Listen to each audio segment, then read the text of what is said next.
sebuah negara yang dilimpahkan berbagai macam jenis keragaman, dari Sabang sampai Merauke, dari Miangas sampai Pulau Rote.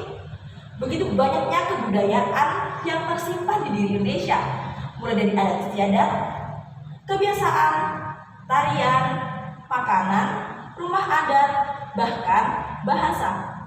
Ya, bahasa, di mana bahasa adalah suatu hal yang sangat penting dalam kehidupan bersosial. Untuk bekerja sama, berinteraksi, dan mengidentifikasi diri. Atau dengan kata lain, bahasa adalah suatu sistem yang dalam praktiknya membantu manusia. Bayangkan saja, bila sekian ratusan jiwa masyarakat Indonesia menggunakan bahasa daerahnya masing-masing. Mungkin itu sebelum bahasa Indonesia telah ditetapkan sebagai bahasa persatuan Indonesia.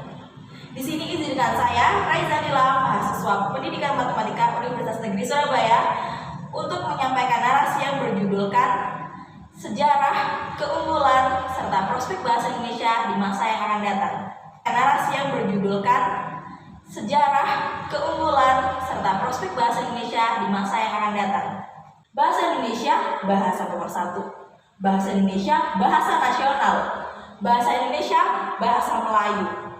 Perkembangan bahasa Indonesia tidak boleh dikatakan remeh. Dalam artikelnya, Kemendikbud mengatakan bahwa bahasa Indonesia terus meningkat pesat, bahkan melebihi bahasa induknya, yakni bahasa Melayu. Bahasa Indonesia sendiri memiliki keunggulan, yaitu historis, hukum, dan linguistik. Bahkan di tingkat internasional, bahasa Indonesia telah menjadi bahasa terbesar di Asia Tenggara dengan persebarannya yang telah mencakup hingga 47 negara di seluruh dunia.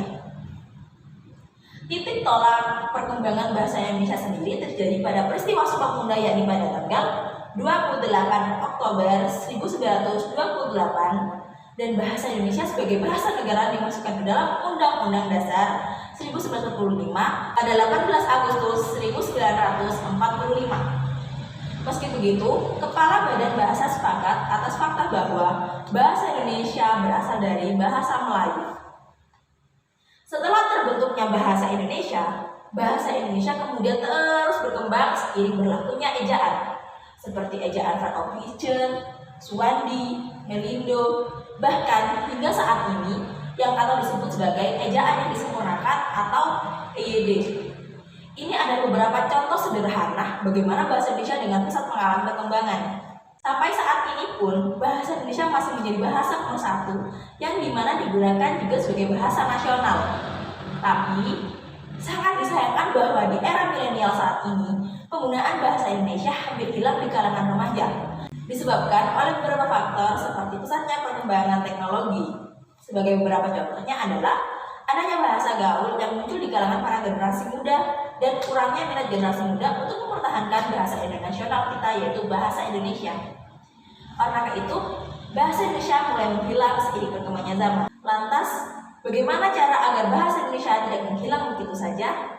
Sebagai generasi muda, kita dapat memulainya dengan menggunakan bahasa Indonesia sesuai ejaan yang disempurnakan dan menggunakan bahasa baku. Contohnya saja seperti kata aku yang saat ini telah berubah menjadi kata gue, ataupun kata tidak tahu menjadi gak tahu, dan masih banyak lagi contohnya. Maka dari itu, saat ini mulailah menggunakan bahasa Indonesia dengan ejaan yang benar dan menggunakan kata baku. Banyak orang lebih memilih menggunakan bahasa tidak baku sebagai bahasa keseharian saat mengobrol lewat media sosial ataupun secara langsung. Mungkin dari hal kecil yang kita lakukan dapat mempertahankan bahasa nomor 1, bahasa nasional, bahasa resmi kita, bahasa Indonesia. Sekian dari saya. Wassalamualaikum warahmatullahi wabarakatuh.